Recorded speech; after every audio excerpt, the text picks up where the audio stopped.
আসলে সত্যি কি বলতো, জীবনে খারাপ সময়টাও না অনেক গুরুত্বপূর্ণ। খারাপ সময়টা আমাদের জীবনের সব থেকে বড় শিক্ষাটা দিয়ে যায়।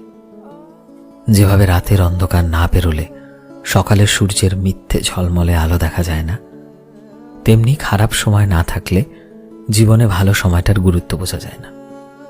আর জীবনে খারাপ সময় আসেই এই কারণে, যাতে আমরা অনেক কিছু শিখতে পারি, জীবনে নিজেকে আরো শক্ত সামর্থ্য বানাতে পারি।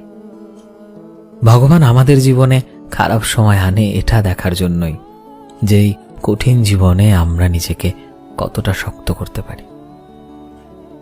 আসলে জীবনটা খুব একটা সহজ নয়, তাই ভগবান এই খারাপটা তৈরি করে আমাদের ভালো সময়ের জন্য।